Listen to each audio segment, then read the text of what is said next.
Hey, Laszlo. Oh, let's fix that. There we go. It's Peter, and I've got your two sets of images here for the vase and for the metalwork.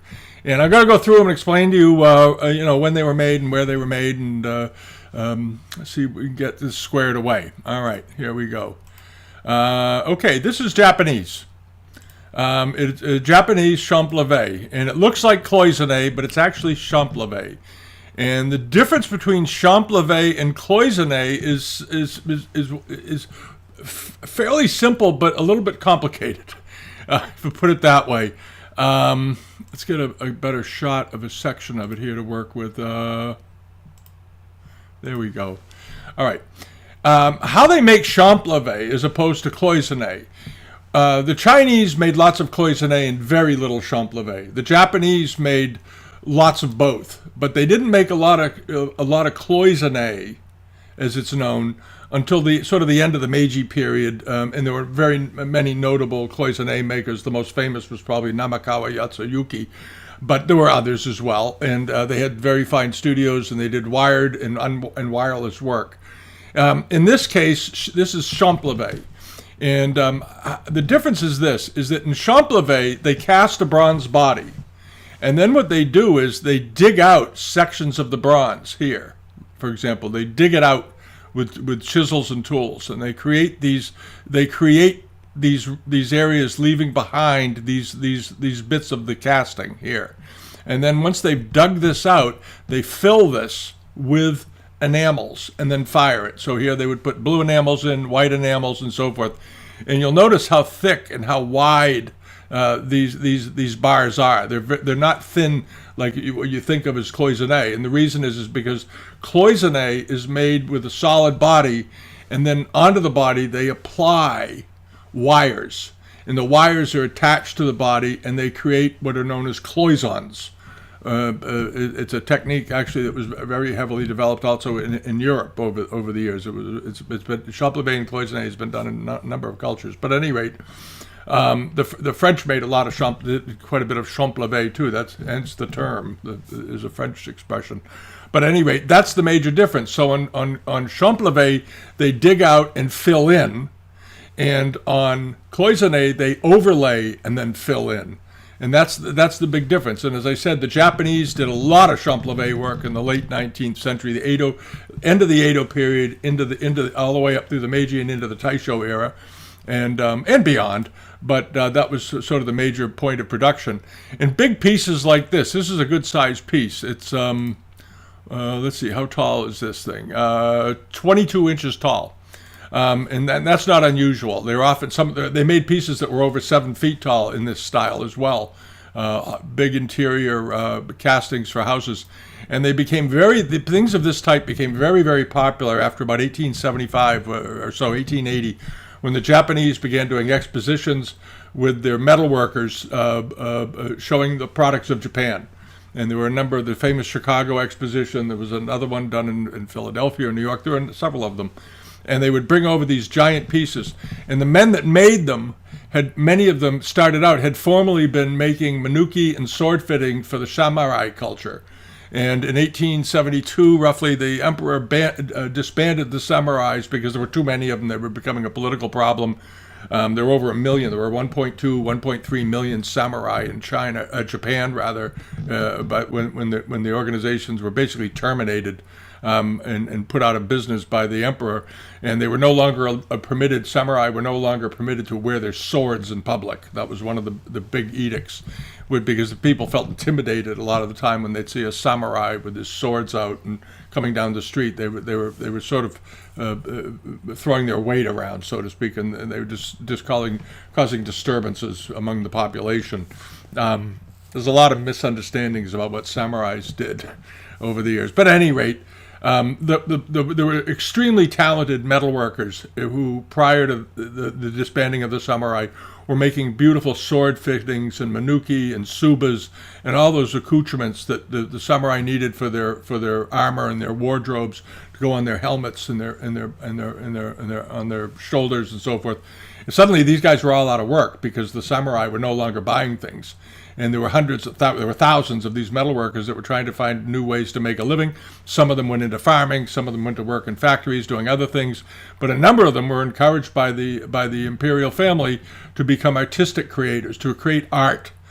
For the sake of it, not intended for samurai, but intended for broad use by the public, beautiful household items and things like that. And they encouraged these pieces to be made, and this is something that's the result of that period. So I would say that this was probably made after around 1875, maybe 1880 or 1890s. During the Meiji period. It's beautifully done. This is a very nice example. I love the panel with all of the relief work on it of the house and the mountains and so forth. Very, very nicely done. Nice, rich, brown, warm Japanese patina. This is a patina they were very fond of. Used it on lots and lots and lots of metalworks, in particular bronzes, of course. And this very clever handle, sort of an archaic-looking handle that terminates in a serpent head or a chimera head or a dragon head, and all that. And that's what this is. The values of these is a little bit erratic in the auction market. A piece like this could sell for $250 to $350. And it could sell for as much as $600 or $800. They're very irregular as far as auction prices go. And as I say all the time, if you're interested in dealing in Japanese art, buy it at auction. That's the way to buy the stuff because the prices tend to be artificially low. And then put it in a retail environment that is known to Japanese collectors, and you can probably double and triple your money. So if you paid $400 or $500 or $600 to get this in an auction, you could probably sell it in a Japanese specialty shop for $1,200 to $1,800. And that's the way to go about it. But it's a very lovely example. And they did use Ming marks. The Japanese were famous for when they were doing certain types of metalwork, and especially when they're making copies like they did with the Rita porcelain. They used famously the Chunhua mark almost endlessly, even though it had nothing to do with it, because their early introductions to Chinese porcelain had begun, back and they were starting to collect this stuff in the 16th century and earlier. Chunhua pieces were even then recognized as being the finest. And when the Japanese learned to begin copying Arita wares, making Arita wares, copying Wan Li pieces from a slightly earlier time, when they began in the 1680s turning out these pieces that looked like late Ming Arita wares from the late 1500s and early 1600s. 80 years later, the Japanese were copying them, and then by the 18th century, they were including Chunhua marks and other Ming marks on their pieces. And they did the same with their metalwork when they began doing things like this. They would put Zhuangdi marks and Wan Li marks and all kinds of Chinese marks on them because they thought it would enhance its value in the marketplace. So it's a little bit of deception there, but it was a tradition. And that's what this is. So it's a really nice example. Now over to this vase. It's done in the Kangxi style, obviously. These femi-vert enamels. With a procession of people in a court scene. It's very nicely decorated. This one is extremely well decorated, and as I said, it's done in the manner of Kangxi wares, elements of it and so forth, but the drawing isn't Kangxi. This is a 19th century vase, and unfortunately it was cut down in height. The top of it's missing, and it's probably been reduced in height by about probably a third or more. How big is this thing now? It's still 18 inches tall. Okay, so this was a pretty big vase. This was a 24 to 26 inch tall vase when it was made, and it was probably made in the last 20 years or so, last 30 years of the 19th century, judging by the foot rim here.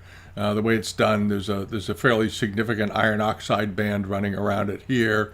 But this surface, that appearance, is pretty typical of second half of the 19th century Chinese porcelain. But the decoration is outstanding on it. And evidently, obviously, it had been made into a table lamp at one point, hence the hole in the bottom.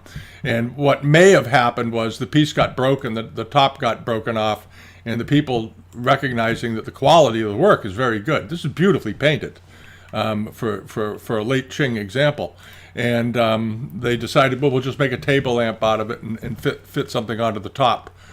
So they had somebody, probably a lamp shop, just cut it down a bit, and there would have been a cover that fitted over this to prevent your eye from seeing the damage, and put a lampshade on it, and you got something very, very nice. And if I owned this, I'd be inclined to put it back as a lampshade. Those characters don't really tell us much about anything. It's some sort of commendation or commemoration about what's going on. But here you have an imperial figure. It looks like an emperor or a governor or something overseeing a reception. Nicely done, in these beautiful peacock fans coming up. This was this was sort of an important scene. So that's what it is. But like I said, unfortunately, it's been abbreviated in height by a lamp maker. But they preserved it. Thankfully, they didn't throw it out. And now you have it. If I owned it, I'd turn it back into a lamp. And I think it would visually look a lot better, and it would be functional. You could use it around your house, and you wouldn't have to worry about it getting broken or further damaged. The table lamps tend to survive everything from. It's amazing. I have some pieces in my own house that were made into table lamps that had minor bits of damage to them, because table lamps don't get moved often. And this isn't really a vase you could put flowers in because of the hole in the bottom and the damage at the top. It wouldn't. I don't think it would be attractive with flowers coming out of it through that broken mouth. So I would be inclined to turn it back into a table lamp. As far as the value goes, it depends on what it is when you go to sell it. If it's a vase like this with damage to it and so forth, the ultimate buyer for this is going to be somebody who's going to turn it back into a table lamp. 80% certainty. Unless you just have a collector that wants this type and doesn't want to spend what it would be worth if it were complete. But the chances are it's going to end up back as a table lamp. So maybe, again, beat them to it, because you can get more money for it as a lamp than as a broken vase. As a broken vase missing a third of its height and a hole in the bottom, it's probably worth around $350. As a table lamp, it's probably worth around $700 to $900. It's worth a lot more, because good interior decorators will pay dearly for a big, impressive table lamp. All right, but that's the difference. If this vase were complete and in perfect condition at 24 inches, it would probably be worth $1,800 to $2,500 anyway. Because of the workmanship, the artistic work on it, the painting is so detailed and very refined. And I have no doubt that were it complete, a lot of people would buy it thinking it was a Kangxi piece if it was in an auction, even if you say it's 19th century or late Qing.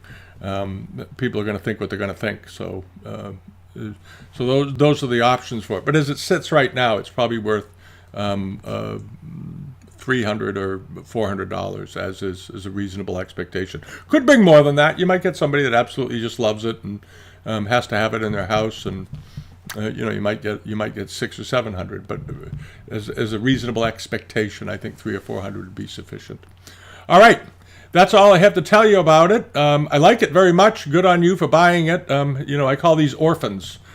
Pieces that are a little bit damaged, maybe rejected, and they need a home just the same. So good for you. All right, have a good week. Bye-bye.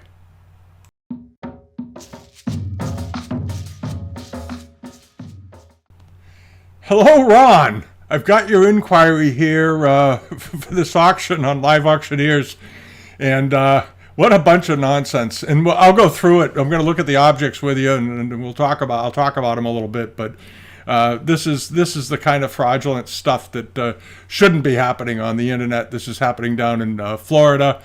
It's a problem, and this is the sale, of course. And they claim that the pieces are coming from the collection of Lord Montalbaum, who was the French commander during the invasion of the Ming Yuan, the Summer Palace, the famous raid that took place when they stole all the stuff. And the implication here in this listing is that this is part of that loot. And of course, the idea that this vase was made in the 18th century or earlier is just, or 19th century, is just ridiculous. It's a terrible fake. It has a Yongchen mark on the bottom. It's total rubbish, and they've gone to great extremes to sell this stuff. And they've gone as far as fabricating a seal to put on the bottom here, and put on an old looking tag. And I don't know if this is the auction house that did this. I'm not going to accuse them of it, but boy, it's pretty suspicious. And it's just nonsense. This is a piece of junk. You know, as a contemporary porcelain, it's well made, and they've sort of insulted the piece. It's nicely decorated. You know, it's all hand enameled and all that good stuff. It's a foot tall. But it certainly didn't come from any French general that was at the Ming Yuan Summer Palace. This was made sometime during the last 5 years in Jingdezhen as a fake, and the write-up here is rather breathtaking. And I'm going to share this on with our general viewers in a video too, just so you know. And I don't think you'll object, because the sale is. If I was recommending the piece, I wouldn't share it, because you found it. You have a right to get a fair shot at it. But this is something I'm absolutely going to tell you. Don't go near this auction. It is nonsense. All right, and this is just one of the pieces. Then you have this, a Yuan style basin. That if it were authentic, of course, would be worth hundreds of thousands to millions of dollars. It's decently done and all that. It's just not old. It has absolutely no age at all to it. This is a brand new piece, and again, they put the silly wax seal on the back of it, and here's the bottom of it. That's a brand new porcelain. Total rubbish, estimated at $500,000 to $20,000. So you know right away that they know it's a fake, because they would have estimated it, $600,000 to $800,000 as sort of a minimum starting range. And again, they've included this ridiculous write-up. This is Florida Antique and Fine Arts Inc. in Pensacola. And this is a pretty egregious case of fraud and misrepresentation, as I've seen in a while. It's as bad as the other pieces we've covered. And then you have these two. And the other problem is that, like, on vases like these, these vases done in this style are just bad copies. The colors aren't even good. They have the spotted deer heads on the handles, which they did use in the 18th century, but the color palette is completely wrong. These are completely modern. And it's a pear and all that good stuff, but it's just total nonsense. Let's see here. Whose mark are these carrying? Probably Qinlong, right? Yeah, Qinlong mark. They're not Qinlong, as I said. All these pieces are brand new. And there's this wax seal they made up for it, and they've managed to put it over this sticker and make it look like it's something that it's just not. All right, so all I can tell you is avoid this auction like the plague. While we're here, let's take a look at the rest of the sale, just see how bad it is. Oh, let's see. Oh, this sale is just ridiculous. This is all just ridiculous. Yeah, look at this. Oh, yeah, famous paintings and, the whole schmear. All right. Well, at any rate, so the first 58 lots or so are all these ridiculous copies, and the rest of the sale looks like it's all copies as well. Yeah, this is a party of fakes. Period. From what I'm seeing. All right. So avoid it. Don't go near it, and save yourself a lot of disappointment. All right, my friend. Okay. Unbelievable. Thanks a lot. Bye-bye.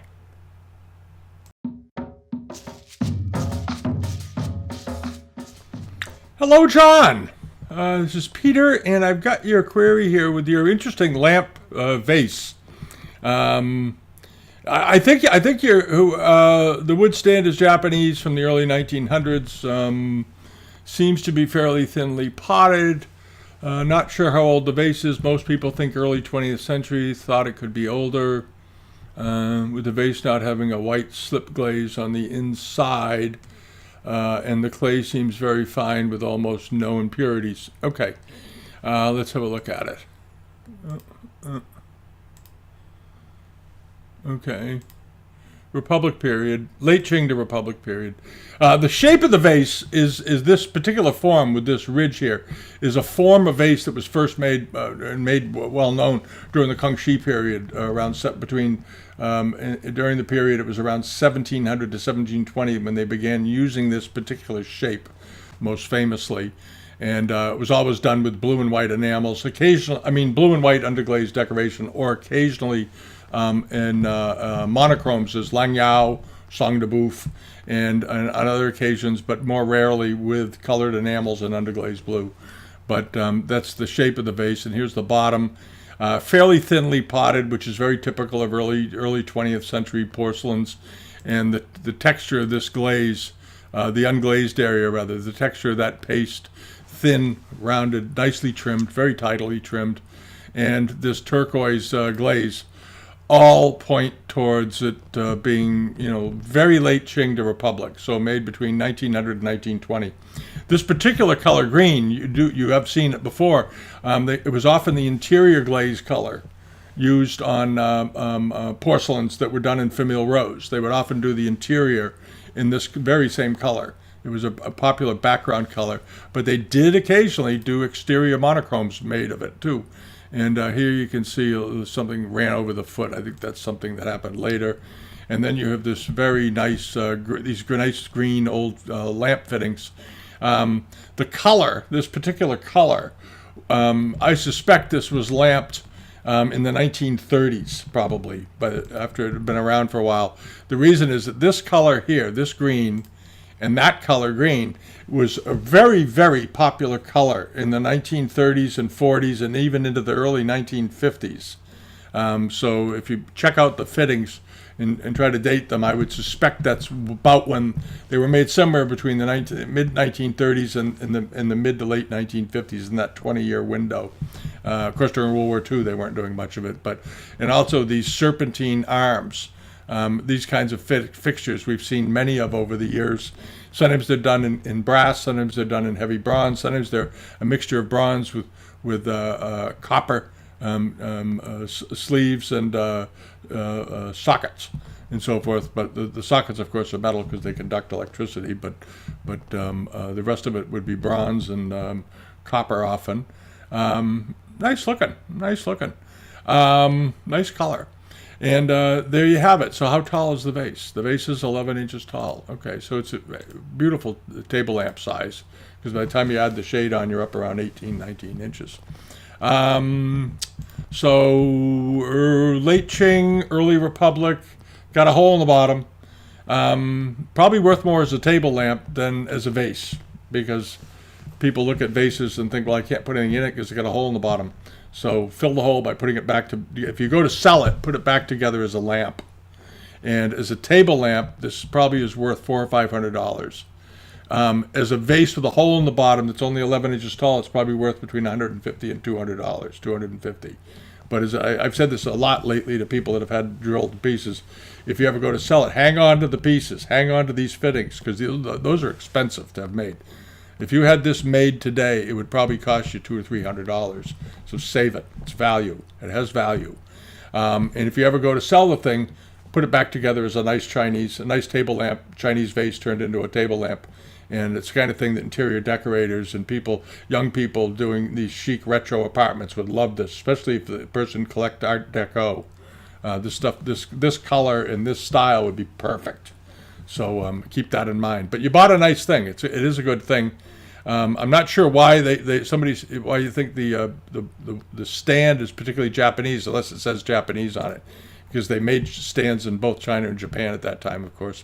But it's occasionally the Japanese to put a mark on them. So, and this may have been shipped to Japan to be made into a lamp at some point too, in its life, or it was done into a lamp by someone in America that had a lamp store. There was somebody with a lamp shop that was getting supplies and so forth from Japan, because in the 1930s there wasn't much coming out of China due to all the upheavals, and the Japanese invasion of the country didn't help either. So. Anyway, but the dealers always dealt in this stuff. But it's a nice vase. It's a good vase, well potted. It's got decent value, but it has more value as a table lamp. And there's nothing wrong with that. That's perfectly fine. Okay, Have a good week. Enjoy your vase. Jing to Chen made that. And look forward to hearing from you again. Okay. Bye-bye.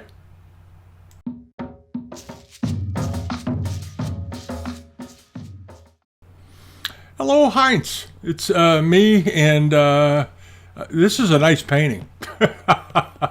Very, very nice. They're offering it for $300. I would buy it.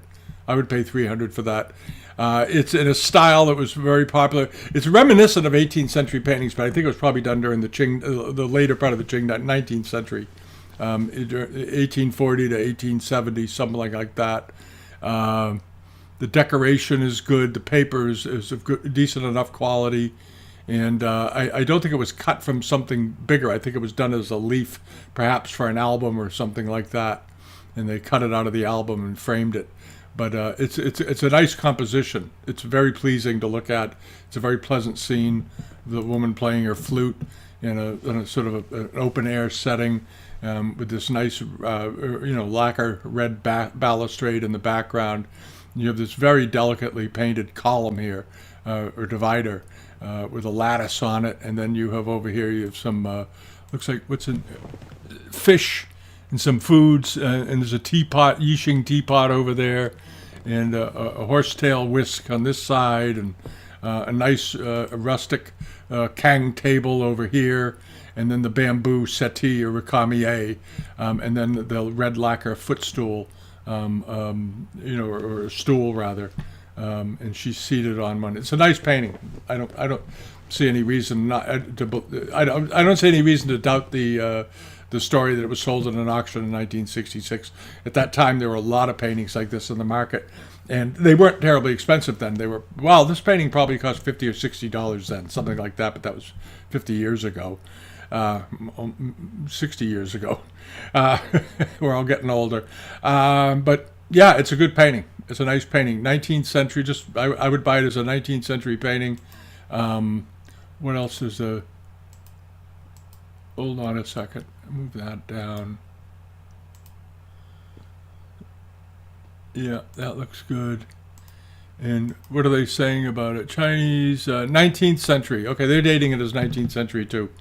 And it was sold in an auction in Germany, apparently. Yeah, I agree with the description there. I think it absolutely is 19th century, and $300 is reasonable for it. Perfectly reasonable for a nice piece of art. So go for it. All right, and it's good size. It's 12 by 12 inches, roughly, right? Or 12 by oh, it's bigger than that. It's 12 by 16 inches or so, or 14 inches. 12 by 14 inches, something like that. It's a good size picture. Nice. Go ahead and buy it. All right? Okay, my friend. Thank you. Bye-bye.